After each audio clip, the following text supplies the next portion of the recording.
स्वागत है दोस्तों हमारे यूट्यूब चैनल यूनिक इलेक्ट्रिक में। दोस्तों आज की वीडियो में हम जानेंगे पावर फैक्टर क्या होता है, पावर फैक्टर कितने प्रकार का होता है और पावर फैक्टर डाउन क्यों होता है यानी कम क्यों होता है और किस लोड के कारण से होता है, और साथ में दोस्तों हम ये भी जानेंगे कि लोड कितने प्रकार का होता है।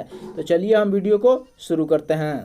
थ्योरेटिकली में दोस्तों जो हमें पढ़ाया जाता है वो हमें ये पढ़ाया जाता है कि पावर फैक्टर बराबर होता है working power measure in kilowatt upon apparent power measure in KVA. यानी कहने का मतलब दोस्त ये है कि किसी सर्किट में जितना पावर किलोवाट में मेजर किया जाता है उसका और जो पावर केवीए में मेजर किया जाता है, इन दोनों को रेशियो को पावर फैक्टर कहते हैं।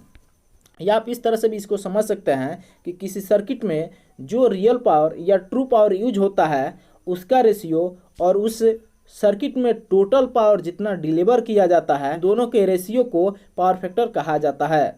आप यहाँ पर इस मैथमेटिकल फार्मूला से भी देख सकते हैं, पावर फैक्टर बराबर होता है किलोवाट अपॉन केवीए। यानी किसी सर्किट में जितना पावर रन करने के लिए यूज किया जाता है वो हमारा किलोवाट में होता है, उसे हम ट्रू पावर या रियल पावर कहते हैं।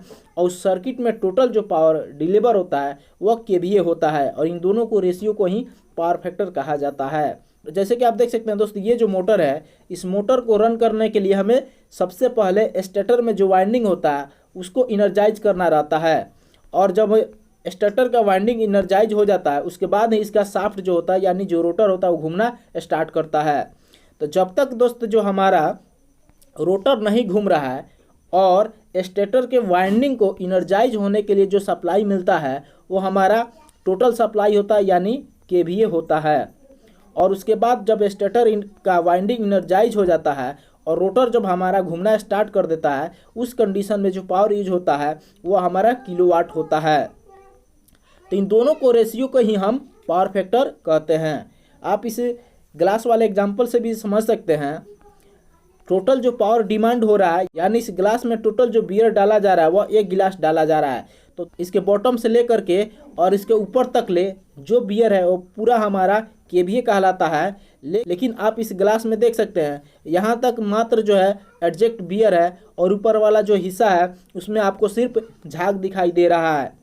तो इसका मतलब दोस्त ये हुआ कि यहाँ से लेकर के और यहाँ तक टोटल जो डिमांड हमारा हो रहा है वो हमारा केवीए होता है, और यहाँ से लेकर के और यहाँ तक जो बियर हमारा एडजेक्ट होता है वो हमारा किलोवाट होता है, और ऊपर वाला जो झाग होता है वो हमारा वेस्टेज होता है यानी यूजलेस होता है, उसका हम यूज नहीं करते हैं। तो दोस्त इस गिलास में जितना बियर डाला गया है उसका रेशियो और जितना हम पी रहे हैं यानी एडजेक्ट जो बियर है, इन दोनों को रेशियो को ही पावर फैक्टर कहा जाता है। सर्किट में देखा जाए दोस्त तो पावर फैक्टर जो है बढ़ता है और घटता भी है। अक्सर सुनते होंगे कि किसी कंपनी में या किसी मोटर का भी आप देखेंगे तो उसका पावर फैक्टर 0.85 रहेगा, 0.9 रहता है। पावर फैक्टर बहुत ज़्यादा मैटर करता है। पावर फैक्टर एक्चुअली कहने का मतलब दोस्त ये होता है कि जो वोल्टेज और करंट का एंगल होता है यानी वोल्टेज किस एंगल से चल रहा है और करंट किस एंगल से चल रहा है, इन दोनों के बीच में जो डिफरेंस आता है वह पावर फैक्टर कहलाता है।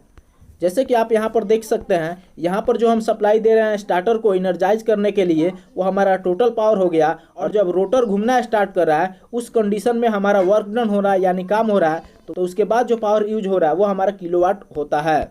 आप पावर ट्रायंगल में भी देखकर समझ सकते हैं कि उस सर्किट में जितना पावर दिया जाता है यानी डिलीवर किया जाता है वो हमारा एपरेंट पावर होता है जिसे हम केवीए कहते हैं, और उस सर्किट से जितना काम होता है और उस सर्किट को काम करने के लिए जितना या उस सर्किट को जितना काम करने के लिए हमें ज़रूरत होता है पावर को, उसे हम रियल पावर या ट्रू पावर कहते हैं जिसे हम किलोवाट में मेजर करते हैं। जो ग्लास में बियर रखा हुआ था ऊपर वाला जो झाग होता है वो हमारा यूजलेस होता है। तो दोस्त जो है यहाँ पर आप देख सकते हैं किसी कंडीशन में आपको जो वोल्टेज आगे दिखाई दे रहा है और किसी कंडीशन में करंट आगे दिखाई दे रहा है। तो दोस्त इन दोनों के बीच में जो डिफरेंस आता है इसी कारण से जो पावर फैक्टर होता है वह चेंज होता है। तो चेंज वोल्टेज और करंट को चेंज होने के कारण से ही जो पावर फैक्टर होता है वह दो हिस्सों में बढ़ जाता है। पहला जो होता है दोस्त उसे हम लैगिंग पावर फैक्टर कहते हैं और दूसरा लीडिंग पावर फैक्टर कहलाता है। किसी भी कंपनी में जब आप काम कीजिएगा तो वहाँ पर आपको जो है ज़्यादातर ये बोला जाता होगा कि जो आपके कंपनी का पावर फैक्टर है वो हमेशा आपका 90+ होना चाहिए। 90+ होना इसलिए ज़रूरी होता है कि अगर पावर फैक्टर आपका ज़्यादा रहेगा, 90 से प्लस रहेगा, तो आपका बिजली का बिल भी कम आएगा, आपका जो केबल यूज हुआ उसका हीट भी कम होगा, दूसरा जो आपका मशीन चल रहा है उसका एफिशिएंसी भी ज़्यादा होगा। और पावर फैक्टर कम होने का रीज़न ये होता है दोस्त कि लोड जो होता है वह 3 प्रकार का होता है। पहला जो लोड होता है उसे हम रजिस्टिव लोड कहते हैं। जैसे कि बल्ब वगैरह जलता है, ये हमारा रजिस्टिव लोड होता है। इसमें वोल्टेज और करंट दोनों सेम पाथ में चलते हैं, यानी जहाँ से स्टार्ट होता है और वहीं जाके एंड करता है। तो इस तरह के लोड को हम रजिस्टिव लोड कहते हैं और इसका जो पावर फैक्टर होता है दोस्तों वह लगभग 1 होता है, यानी यूनिटी होता है। आप यहाँ पर देख सकते हैं। और दूसरा जो लोड होता है दोस्तों उसे हम इंडक्टिव लोड कहते हैं। और इंडक्टिव लोड में जो लोड होता है वह कॉइल को यानी वायर को एक स्प्रिंग की तरह राउंड कर दिया जाता है, तो वह मैग्नेटिक फील्ड क्रिएट करता है। और जिस भी इलेक्ट्रिकल डिवाइस में मैग्नेटिक फील्ड क्रिएट करता है तो वह इंडक्टिव लोड ही होता है। जैसे कि आप यहाँ पर भी देख सकते हैं दोस्तों, ये एक सोलेनॉइड है, यानी कि इस वायर को एक रड पर स्प्रिंग की तरह राउंड कर दिया गया है। इसमें जब आप सप्लाई दीजिएगा तो यह मैग्नेटिक फील्ड क्रिएट करेगा। तो इस कंडीशन में क्या होता है दोस्त कि जो वोल्टेज होता है वो आगे चलता है और करंट पीछे चलता है। तो दोस्त इसी कारण से जो पावर फैक्टर होता है वह कम हो जाता है। और इंडस्ट्री में जो पावर फैक्टर होता है दोस्त वह ज़्यादातर कम ही होता है, क्योंकि वहाँ पर ज़्यादातर मोटर ही यूज किया गया रहता है। तो दोस्त पावर फैक्टर को मेंटेन करने के लिए और अपने मोटर का अपने बिजली बिल को बचाने के लिए हमें जो है कैपेसिटी लोड को लगाना बहुत ज़्यादा ज़रूरी होता है। इसलिए आप देखेंगे कि कंपनी में आपको जो है APFC पैनल दिखाई देगा, यानी automatic power factor correction meter आपको दिखेगा।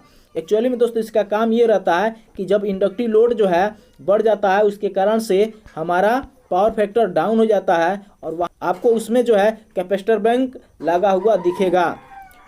कैपेसिटर बैंक इसलिए लगाया जाता है, जो कैपेसिटर होता है दोस्तों वो हमारा एक तरह का कैपेसिटी लोड होता है। और कैपेसिटर इसलिए लगाया जाता है क्योंकि इसमें जो करंट होता है वह लीड करके चलता है। जैसे कि आप यहाँ पर देख सकते हैं दोस्त, जो करंट है वो आगे चल रहा है और वोल्टेज इसके ठीक पीछे चल रहा है।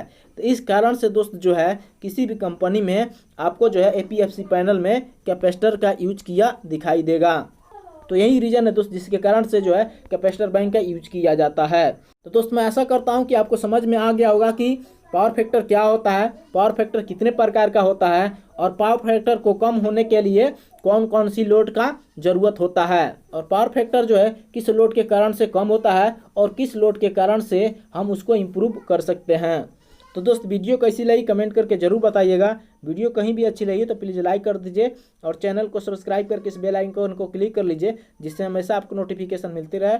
तो आज के लिए इतना ही। Thank you for watching.